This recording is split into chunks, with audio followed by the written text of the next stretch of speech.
Welcome to the first video in our three-part series on integration and normalization. Over the next 3 videos, you'll learn about one of the most important philosophical foundations of your work as a job coach, the principle of normalization. This principle changed everything about how we support people with disabilities. It moved us from institutional care to community inclusion, from segregation to integration, from devalued lives to valued social roles. Today, we're starting with the foundation, understanding what normalization means and why it matters.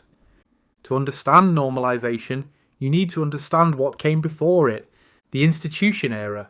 For much of the 20th century, people with intellectual and developmental disabilities were placed in large residential institutions. These facilities were segregated from the community. People lived, worked, received therapy, and spent their entire lives within the walls of these institutions. Institutions typically did not provide people with disabilities access to the community or instruction or support on fundamental skills for independent living. Many advocates and policymakers viewed the conditions in these institutions as deplorable and believed that placement of individuals with disabilities in institutions was dehumanizing. People with disabilities had no control over their daily routines. They ate when staff said to eat.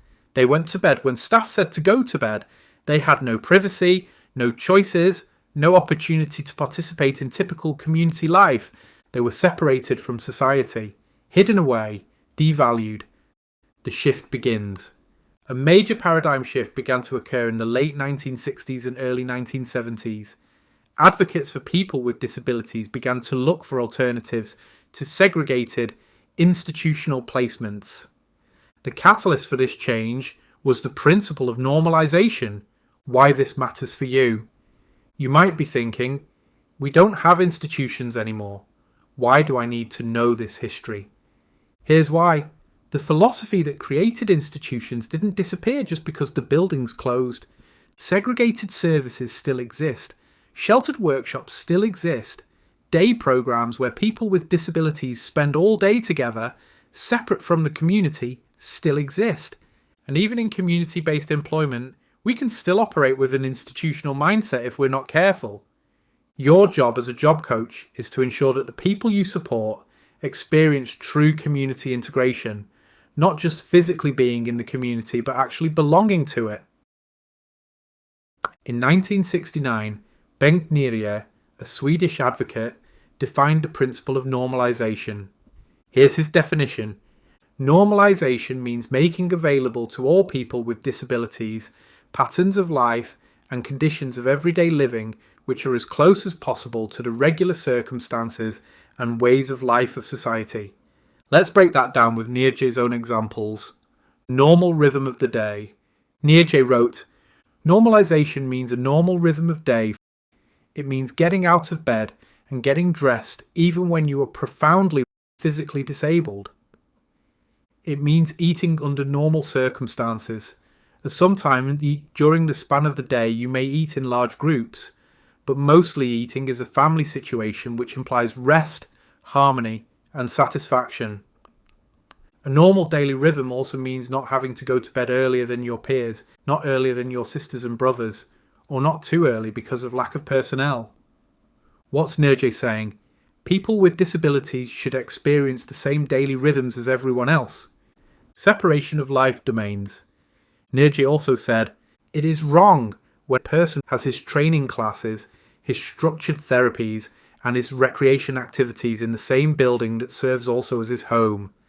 This is critical for employment. To achieve the principle of normalization, people with disabilities need to be supported in a way that mirrors people without disabilities. Think about your own life. You don't live, work, receive medical care, and recreate all in the same building. You go different places for different purposes. People with disabilities should have that same separation. What normalization means for employment. For job coaches, normalization means people work in real businesses alongside people without disabilities. They follow the same work schedule as their co-workers. They're trained by the employer using typical training methods, with support from you as needed. They participate in workplace culture, breaks, meetings, social events. They earn competitive wages, not sub-minimum wages. Their workplace is separate from where they live and receive other services. This seems obvious now, but it was revolutionary in 1969, and unfortunately, it's still not universal practice today. The normalization principle reflects three major themes that have influenced disability policy. These themes are the foundation of everything we do in supported employment. Theme 1. Equality. People with disabilities need to have lives that parallel the lives of people without disabilities. Not identical lives, parallel lives. Lives that reflect the same patterns, rhythms, choices, and opportunities. If people without disabilities work in community businesses and earn competitive wages, then people with disabilities should too. If people without disabilities choose their own careers, then people with disabilities should too. If people without disabilities have co-workers they interact with socially, then people with disabilities should too. Theme 2. Quality of life. People with disabilities need to have opportunities to pursue self-determined lives by making informed, autonomous choices. Quality of life isn't just about meeting basic needs. It's about having control over your life, making meaningful choices, pursuing your interests, and experiencing satisfaction. Employment contributes to quality of life in powerful ways: financial independence and security, a sense of purpose and contribution, social connections and relationships, personal growth and skill development, status and respect in the community. When people with disabilities are denied employment opportunities, their quality of life suffers. Your role as a job coach is to support people to pursue employment that enhances their quality of life. Not employment that's convenient for the system, but employment that matters to them. Theme 3. Human rights. People with disabilities need to be valued and have the same rights as people without disabilities. This includes the right to work, the right to earn a living wage, the right to choose where and how to work, the right to be treated with dignity and respect at work, the right to participate fully in community life. These aren't special rights, they're human rights.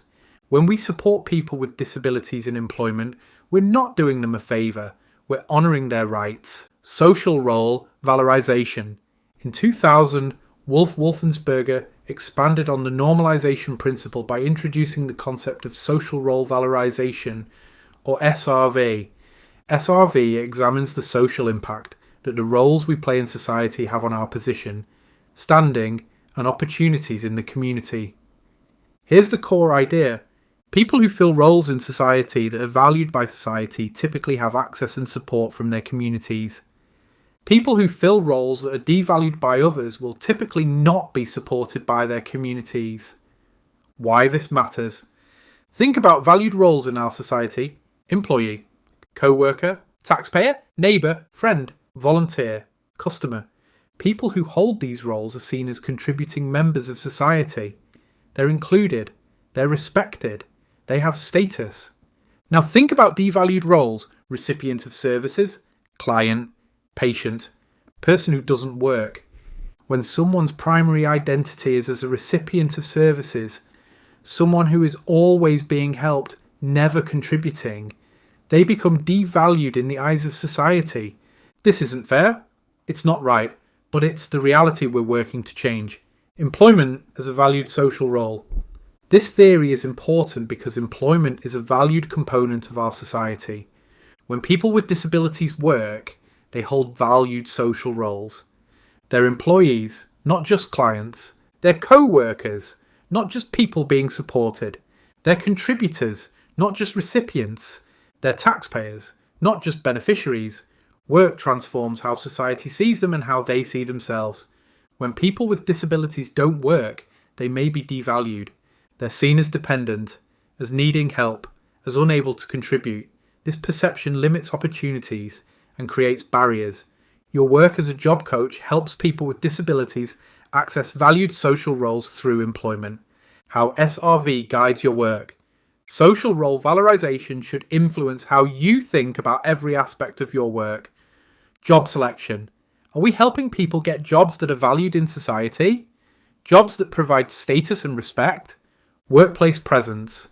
Does your presence as a job coach signal to others that this employee needs special help?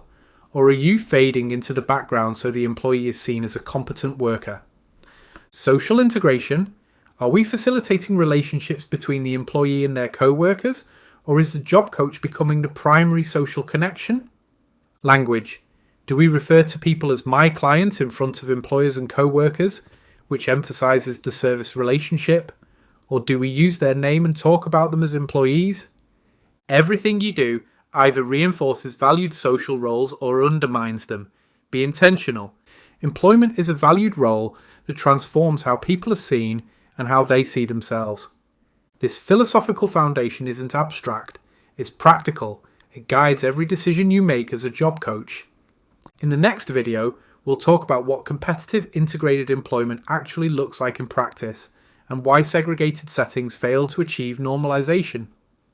Understanding the philosophy comes first. Application comes next.